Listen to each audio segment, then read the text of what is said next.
La enfermedad del Alzheimer es un trastorno cerebral progresivo que causa la pérdida de memoria y capacidad de pensamiento, siendo la forma más común de demencia. Y estamos de regreso en su programa Torre Médica. Estamos en la segunda sección de entrevista con el doctor Francisco López, hablando sobre algo que yo creo que no solamente es importante y bastante interesante el recapitularle a la sociedad que los trastornos demenciales, y hablando específicamente del Alzheimer, Francisco, la sociedad tiene que entender que el empezar a detectar signos clínicos primarios puede cambiar el pronóstico del comportamiento. Yo creo que la parte donde empezamos a notar que algunas capacidades primarias se empiezan a perder en la parte funcional, ya son signos a veces no primarios, son signos tardíos, y a veces los hijos nos empezamos a meter en nuestro carril de alta velocidad, en nuestra vida funcional, y nuestros padres que se quedan en casa, ¿sí?, empiezan a tener esos trastornos sin presencia de alguien que los detecte de manera oportuna. Y lo digo en el caso particular en la que algunos de nosotros nos empezamos a informar de lo que está pasando con un ser querido, porque alguien más levanta el teléfono, nos llama para compartir la experiencia de que ese día recibió 3 llamadas de manera sostenida por alguien cercano a ti para decirte que se le olvidó un detalle, pero ese detalle lo acababa de mencionar en 2 llamadas previas. Esos aspectos ya no hablan de una condición temprana, hablan de una condición tardía, porque están repitiendo de manera sostenida lo que tú mencionaste en el anterior bloque, que no han comido cuando ya habían comido.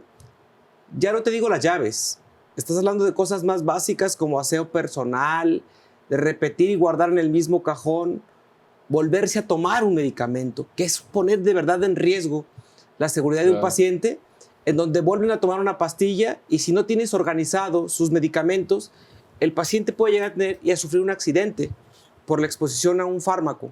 Entonces, todo este tipo de escenarios, Francisco, yo creo que a la gente le vale mucho la pena tomar oportunamente una opinión profesional por alguien experto, porque creo que el manejo de un paciente con Alzheimer tiene que ser multiasistencia.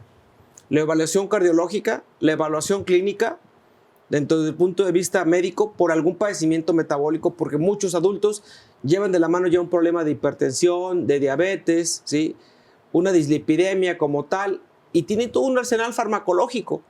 Pero si no establecemos cuál es su esquema, no podemos definir si esto está de alguna manera asociado o agravado por otro padecimiento. En esta condición, las capacidades son parte fundamental porque van teniendo un deterioro, pero ¿cómo abordarlo desde el punto de vista familiar para no romper esa condición? Porque a veces, si el paciente está consciente de que está experimentando algo, pero está aterrado de enfrentar esta situación. Es muy difícil que el paciente esté totalmente consciente de lo que le está sucediendo. O sea, se puede percatar de cosas muy pequeñas, pero no magnifica o no lleva la magnitud de lo que realmente está pasando. Pero la familia cercana o los amigos sí lo ven y lo notan, ¿sí?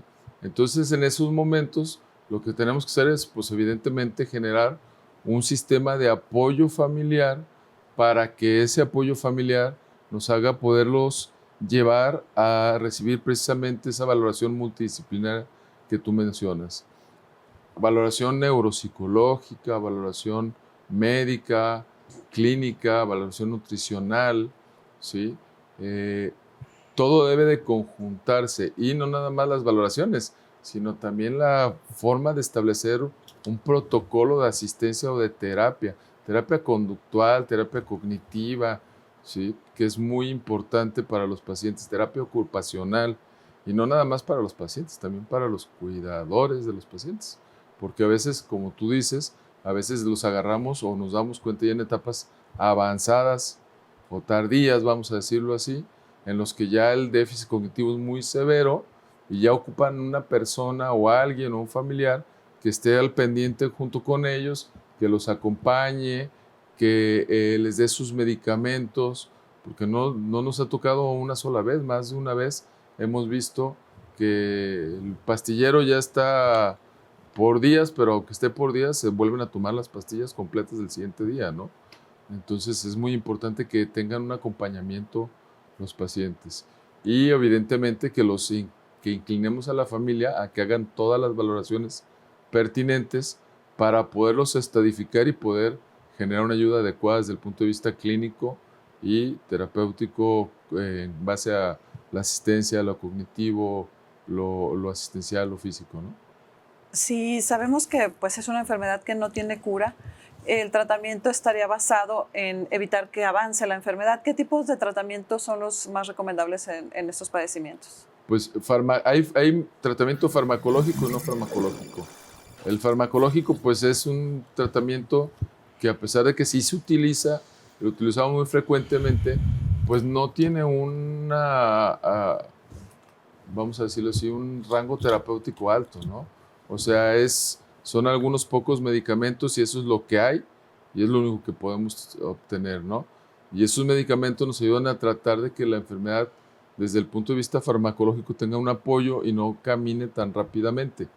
Sin embargo, pues a pesar de los medicamentos, sí vemos que hay algunos pacientes que agarramos en etapas tempranas que tienen cierta mejoría o tienen cierto retraso en la expresión de la enfermedad completa, pero hay otros que progresan rápidamente. Y en estos pacientes, pues no nada más el tratamiento farmacológico, como hace rato mencionamos, el tratamiento no farmacológico va a depender de terapia asistencial, cognitiva, terapia física, apoyo emocional, todo, y para ellos, y para la familia, y para los cuidadores, ¿no? Es muy importante eso. Los factores protectores definidos, ¿existen algún algoritmo clínico de manejo como factor protector para enfermedades demenciales? Pues como factor protector así como tal, no. Sí existe algoritmo clínico acerca del manejo farmacológico, ¿no? De cómo vamos a empezar o con qué fármacos podemos empezar. Y hay muchos estudios en la actualidad que van encaminados a tratar de combatir, vamos a decir así, lo que genera realmente desde el punto de vista fisiopatológico la enfermedad, que ya van dirigidos a tratar de limitar el depósito de proteína amiloide, el depósito de proteína tau, y que eso está pues realmente en pañales todavía, pero ya hay inquietud y hay estudios que empiezan a tratar esto, investigaciones, ¿no? ¿De qué manera ha tenido un impacto el factor ambiental, Paco, en este tipo de deterioro cognitivo-conductual que estamos viendo reflejado en la sociedad? Se dice mucho que el factor ambiental, el uso excesivo de ciertos aparatos han venido a mermar la conducción, desde cosas tan simples como las ecuaciones que utilizábamos para poderlo modificar. Esa parte conductual, yo creo que hemos abusado de la parte tecnológica, y yo creo que la aceleración del razonamiento ha marcado, ha evidenciado. ¿Por qué? Porque partes muy básicas, ¿sí?, como las ecuaciones en la cabeza, desaparecieron. Y decíamos en algunos otros programas que los juegos de mesa y los ejercicios demenciales, los ejercicios de memoria no eran los que corregían, pero sin embargo poderles establecer una dinámica, pues los integra a un ambiente social, pero sin embargo no les corrige. ¿Qué factores podemos tener o qué otras herramientas podríamos sugerirle a la gente que está viviendo con alguien con algún trastorno demencial? La integración social es súper importante en esto, ¿no? No debemos de hacerlos a un lado, debemos de integrarlos a las actividades. Eso es muy importante, eso que acabas de mencionar, porque no podemos segmentarlos, porque eso los va a hacer que empeoren rápidamente. Y tienes razón, no nada más las ecuaciones. Les voy a poner un ejemplo, ¿no? O sea, los números telefónicos. Antes nos sabíamos números telefónicos de todos, de tus amigos, de tus abuelos, de tus papás. Y ahorita ni siquiera el propio probablemente te alcances a ver. Tienes que revisar, déjame ver qué teléfono tengo y ahorita te lo doy. Entonces, la tecnología ha venido a hacer que nosotros interactuemos menos con nuestra memoria, con nuestras capacidades de almacenamiento. Y obviamente, pues eso, sin lugar a dudas, debe de tener un impacto directo con esto, ¿no? Los factores ambientales también no nada más se relacionan a eso, se relacionan al estrés, al insomnio, a la poca reparación que tienen las personas en un contexto social difícil, en ciudades pues, que a veces tienen conflictos, caóticas, accidentes, violencia, muchas cosas que pasan en la sociedad en la actualidad, ¿no? Respecto a la cuestión nutrimental, se ha hablado sobre ciertos productos, ¿sí? Hablamos de suplementos endulcorantes como factores activadores, ¿de qué manera ha podido demostrar las sociedades médicas en el mundo de la neurología clínica asociada a este tipo de padecimientos? Pues demostrarse, yo creo que eso es muy difícil, muy complejo, porque, por ejemplo, edulcorantes, ¿no? Coca-Cola Light o, bueno, marca, Erika marca. Estos refrescos de dieta, ¿no? En un tiempo, cuando empezaron a salir, se mencionó mucho acerca de la asociación, acerca de la progresión o el potencial que tenían de generar trastornos demenciales, ¿no? Pero nunca se quitaron. O sea, ahí es muy complejo poder llegar a un estudio que impacte, porque el poder comercial es muy fuerte, muy alto, ¿no? Y deberíamos de tener una sociedad o investigadores que generen estudios sin poderse golpear por el impacto comercial, ¿no? Entonces ahí va a ser un factor de difícil apreciación. Sin embargo, sí se recomienda que los pacientes tengan una característica nutricional o una costumbre nutricional bien adecuada pues a sus condiciones, ¿no? Que no sean personas que tengan mala alimentación o estén mal nutridos, que no tengan deficiencias vitamínicas, que es muy importante. Tú lo mencionaste hace un momento, ¿no? Hay demencias que se asocian con deficiencias vitamínicas, particularmente vitamina B, que es una de las demencias que se pueden relacionar, ¿no? Entonces sí es importante que los pacientes tengan una buena orientación nutricional, sobre todo si tienen factores de riesgo asociados, ¿no?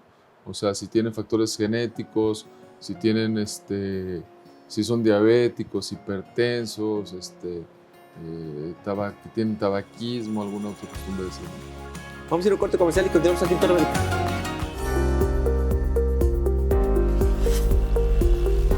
Los síntomas del Alzheimer incluyen olvidos, dificultad para razonar, problemas de lenguaje y cambios de comportamiento que empeoran con el tiempo e interfieren con la vida diaria.